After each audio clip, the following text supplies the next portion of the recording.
Okay friends, today we're going to be using 1-point perspective to make a tree house. We're going to walk through this together. The first shape you're going to start with is a square. You will be given a ruler today. If you need to use it to draw your squares, you certainly can. I'm just going to freehand the square because I find that easier. But when we do our back lines, later on, you do have to have this ruler.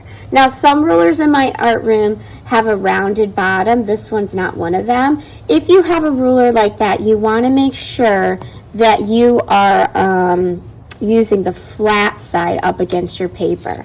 So the first thing in the middle of your paper, and I'm going to have it this way, is you're going to draw a square.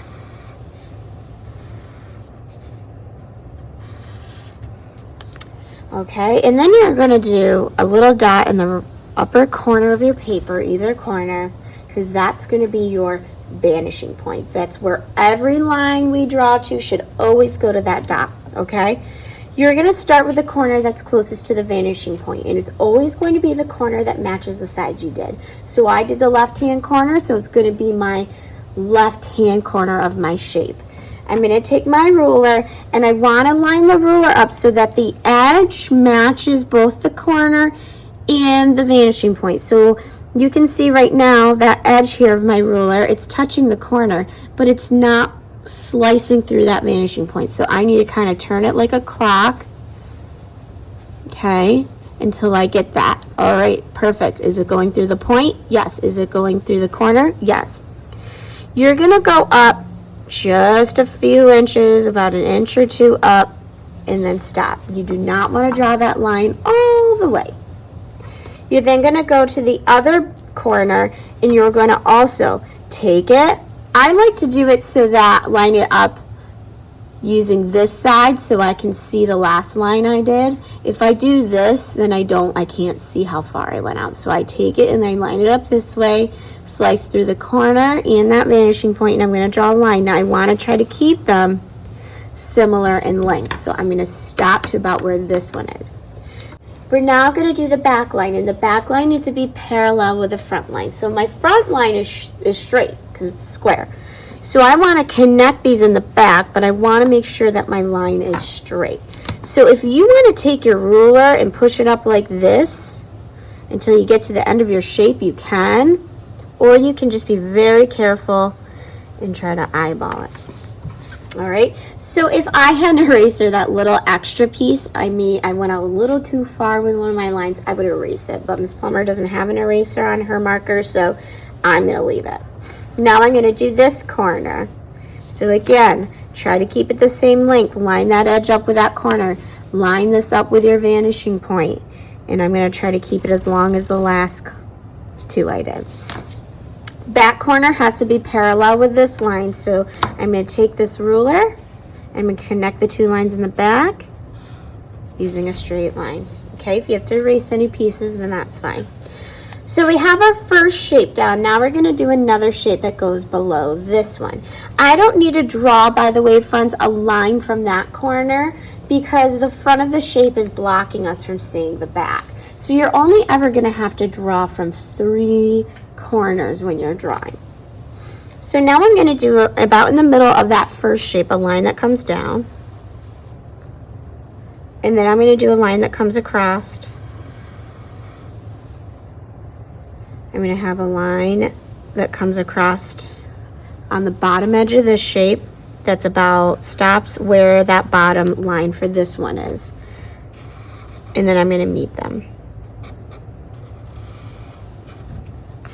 All right, so now what I'm going to do is draw again.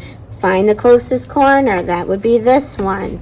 Put your ruler edge up against the dot and the corner. And it might, because it's so close to the paper, it might look like a straight line. That's okay. All right, I'm just going to draw out a little bit and stop. Now, I know this bottom corner here, the bottom right-hand corner, I'm not going to see because that shape's blocking it. But what about this corner? Am I really going to see it? No, it's covered by this shape. So I'm going to move on to this one. Do the same thing. It's going to be tricky because it's very close to the edge of the paper. Keep it the same length as that. Okay, I'm going to draw a line, straight line across the back. It's going to stop when it gets in the front of this shape. And then I'm going to connect these two in the back as well. All right, so again, I would probably erase that if I had a pencil. Now we're going to do one more shape that comes out this way. You can do a rectangle or another square. I'm going to leave that up to you, but it has to be either a rectangle or a square. So I'm going to come out. Maybe I'll do something like this. That's my shape, a rectangle. I probably could have came in a little more, but that's okay. Start with the closest corner. Okay, so from here, am I going to see part of the back of that? Yep. I might not really kind of see the corner. You know what, friends? I don't think I'm going to see it. So I'm going to move to this corner. I'm going to draw a line that comes across. And then I'm going to do the back line. So you would be drawing that back corner if you could see it. Okay, now I'm going to go down to this one. Same thing. Okay, and it stops about right there. I don't have to draw anything coming down because I wouldn't see it. Okay, now we're going to do our trees. So the branches of a tree are always thick and then they get skinnier as they go up. So I'm going to start with this one right here. And from here I'm going to do kind of like a wavy line. And then I'm going to do another one that comes out, but then looks like it's headed towards that line as it gets closer. That's our first branch. You're going to do some small branches coming off of it. Now for this one in the middle, I'm going to do a little curve like this. And what that's going to do is create an opening for my tree. I'm going to do a curved line that comes up. And then another one from about here that goes closer to that first line. Now, if you have erasers, so go ahead, erase that back line that goes into the tree branch because we wouldn't see that really. This branch would be covering it, but because I do not have a pencil, I have to leave it. Now that you've done that, you can add some little branches. I'm going to go on to this one, do the same thing, draw a branch coming up with some smaller branches. And I also think about space as I'm doing the smaller branches. Okay, so for the middle of the tree, you're going to come down and do a inward curved line that goes all the way to the bottom of the paper. You're going to go to the other side and do the same thing on that. We're going to add some textures into our trees using some lines to look like tree bark. So I'm going to do some vertical up and down lines. If you have another way to make tree textures, you can.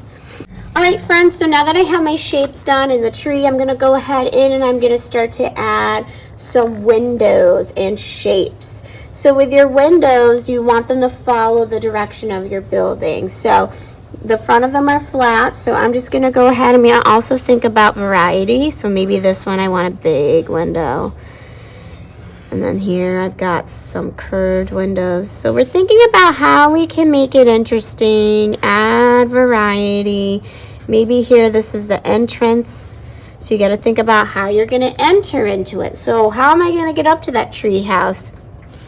All right, maybe I've got a ladder going on.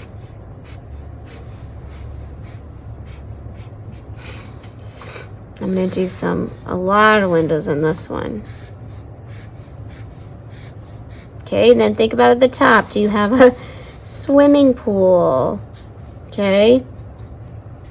I mean, this is your dream treehouse. So it can be, you know, something that isn't really realistic to what we usually have as a dream house. Maybe here I would put a garden. That's kind of where I would grow stuff. Up here, maybe I have a skyline window so I can see inside. And then if there's anything you can see in your windows, like maybe here I've got a couch. And you can see it because the blinds are open. Or you can draw blinds that are closed. There's my little couch and my TV. Okay. Maybe in here I can see some chairs. There must be like a table or something in there. Alrighty. I don't know. You guys think about it. Can I see into your windows? Do you need to draw things in your windows? Make it interesting.